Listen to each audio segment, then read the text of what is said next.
Okay, class. So let's continue the chapter number 4. And the next para is the class roared. I had to laugh too, though I had nearly exhausted my ingenuity on the topic of chatterboxes.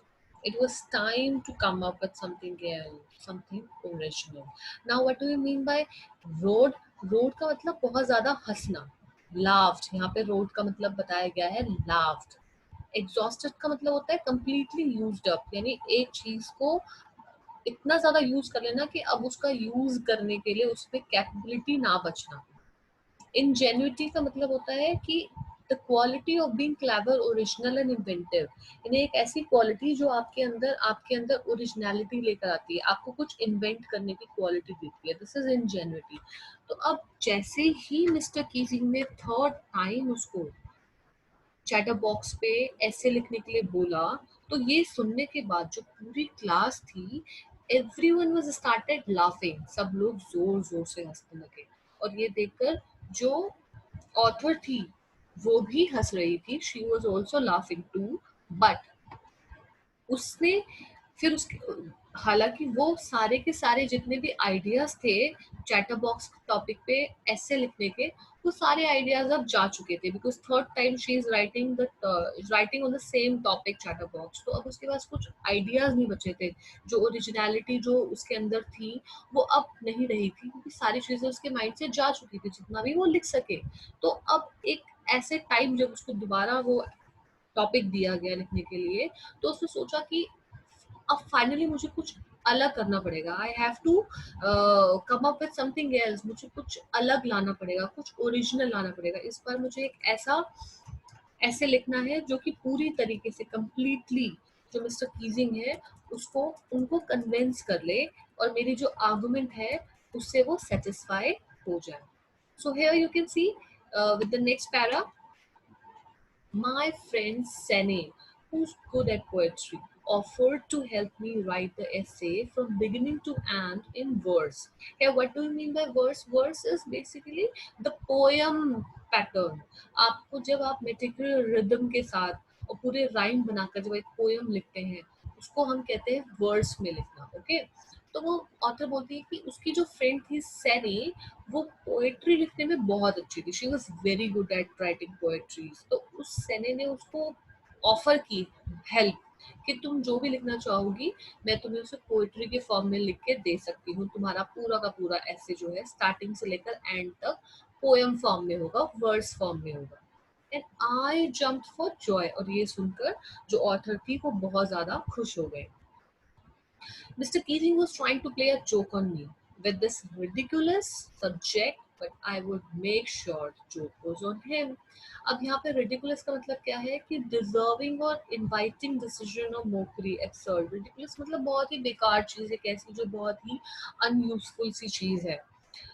अब author बोलती है, अब यहाँ पर situation क्या है कि एक तरफ तो कीजिंग जो उनकी टीचर है वो बार बार उसको चैटर बॉक्स की टॉपिक पर ऐसे लिखने के लिए बोल रहे हैं क्योंकि वो क्लास में चुप नहीं रहती है. दूसरी तरफ एन फ्रैंक है जो कि अपने हैबिट पे कंट्रोल ही नहीं करना चाहती है और कंट्रोल ही नहीं कर रही है, और वो कंटिन्यूसली क्लास में जो है बातें करती रहती है. तो यहाँ पे मिस्टर कीजिंग जो है वो क्या कोशिश कर रहे हैं, he is trying to play a joke on me. वो ऑथर के ऊपर एक जोक बनाना चाह रहे हैं, यानी उसको कन्विंस करना चाह रहे हैं कि वो अपनी बात करने की जो हैबिट है उसको ऐसे लिख लिख कर शायद छोड़ दे. लेकिन जो ऑथर है वो क्या कर रही है, वो भी हर बार ऐसे जब उसको मिल रहा है तो कुछ ना कुछ आर्गुमेंट्स लेके आ रही है, कुछ ना कुछ रीजनिंग लेके आ रही है, जिससे वो अपने लॉजिक को प्रूव कर सके कि बात करना जरूरी है. तो वो ये कोशिश कर रही है कि वो जोक जो मिस्टर कीजिंग उस पे करना चाहते हैं वो वापस वो जोक मिस्टर कीजिंग पे ही कर दे. This is what she was trying to make while writing the essays. Next para is, I finished my poem and it was beautiful. It was about a mother duck and a father swan with three baby ducklings who were bitten to death by the father because they quacked too much. Luckily, Mr. Keesing took the joke right way. अब यहाँ पर क्या होता है, finally क्या होता है, जो उसने उनके टीचर ने उनको ऐसे दिया था कि quack quack quack set the mistress chatter box. तो उस टॉपिक पर उसकी जो पोयम है वो खत्म हो चुकी है। अब पोयम लिखने के बाद जो उसने अपनी फ्रेंड की मदद से जो पोयम लिखी है, अब ऑथर को वो पोयम बहुत ब्यूटीफुल लग रही है, उसको लग रहा है कि ये बहुत अच्छी पोयम मैंने लिखी है। वो पोयम है एक मदर डक के बारे में, एक फादर स्वैन के बारे में, और उनके 3 बेबी डकलिंग्स। इन पांचों के ऊपर ये पोयम है, जहां पर क्या होता है कि जो बेबी डकलिंग्स होते हैं, 3 बेबी डकलिंग्स, वो बहुत ज्यादा क्वैक क्वैक करते हैं, और उनके क्वैक क्वैक करने से जो उनके फादर है वो क्या करते हैं, उनको काट काट के उनको मार देते हैं, क्योंकि उनकी क्वैक करने की आदत जो है जाती ही नहीं है। अब जब ये पोयम में वो लिख के देती है, तो ये सुनकर फाइनली क्या होता है, जो मिस्टर कीजिंग है उस जोक को बहुत राइट वे में लेते हैं। Luckily mister Keesing took the joke the right way. अब वो उसका लक था एन फ्रैंक का कि वो जोक उन्होंने बहुत पॉजिटिवली लिया, उस जोक को समझा, और जब उन्होंने जोक समझा he started laughing on it. वो उस पोयम को पढ़ने के बाद बहुत ज्यादा खुश हुए और बहुत ज्यादा उस पर हंसने लगे। So next is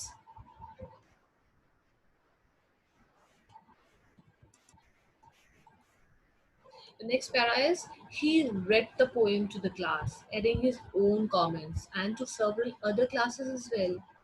अब वो जोक उन्होंने बहुत राइट तरीके से लिया, और वो पोयम थी वो मिस्टर कीसिंग को बहुत ज्यादा पसंद आई कि उन्होंने खुद तो पढ़ी ही और पूरी क्लास में वो पोयम पढ़ाई, और उसके बाद उन्होंने अपने कमेंट्स भी दिए उस पोयम के ऊपर। फिर बाद में और क्लासेस में जाकर भी वो जो एन फ्रैंक की पोयम थी वो उन्होंने और क्लासेस में भी पढ़ाई। Since then, I have been allowed to talk and haven't been assigned any extra homework. और उसके बाद अब जो मिस्टर कीजिंग थे वो फाइनली कन्विंस हो चुके थे, और उन्होंने आज के बाद मिस एन फ्रैंक को कोई और असाइनमेंट नहीं दिया होमवर्क का, किसी चैटर बॉक्स ऐसे या किसी और टॉपिक पे ऐसे लिखने के लिए। अब उसको उनको वो एक्स्ट्रा होमवर्क नहीं देते थे। और फाइनली उन्होंने एन को जो है क्लास में बात करना भी अलाउ कर दिया था। अगर वो ज्यादा बात भी कर रही होती थी तो वो उसको अलाउ करते थे। On the contrary, Mister Keesing is always making jokes these days. अब what do you mean by contrary? Contrary मतलब होता है किसी ऑपोजिट, एकदम बिल्कुल चेंज होना, नेचर बिल्कुल बदल जाना, या किसी का जो डायरेक्शन है वो बिल्कुल ऑपोजिट हो जानी। तो this is what the meaning of contrary here. तो जो ऑथर है वो यहाँ पे ये बोल रही है कि अब जो उस पोएम को पढ़ने के बाद जो सिचुएशन थी वो बिल्कुल उलट गई। वो सिचुएशन क्या हुई कि जो मिस्टर कीजिंग थे, जो बहुत ज्यादा गुस्से में रहते थे और बहुत एनॉयड थे, अब क्या हुआ, वो बिल्कुल बदल गए। अब वो क्लास में क्या करते थे, जोक्स करते थे, बहुत फ्रेंडली रहते थे। कई बार वो क्लासेस में सीरियस लुक नहीं, जोक्स के एक बिहेवियर के साथ, एक ऐसे एटीट्यूड के साथ क्लास में हमेशा जोक्स करते रहते थे। तो उस उस लॉजिकल रीजनिंग के साथ और अपने बोलने की जो हैबिट है उसको सही बताने के लिए उन्होंने फाइनली एन ने जो है अपने टीचर मिस्टर कीजिंग को कन्विंस कर लिया था, और उनके कन्विंस करने के बाद मिस्टर कीजिंग ने उसको क्लास में भी बात करना भी अलाउ किया, और वो खुद भी एक्चुअल में खुद ही चेंज हो गए। जैसे पहले उनका नेचर था वो वैसा नेचर ना रहकर अब उनका नेचर बिल्कुल बदल चुका था।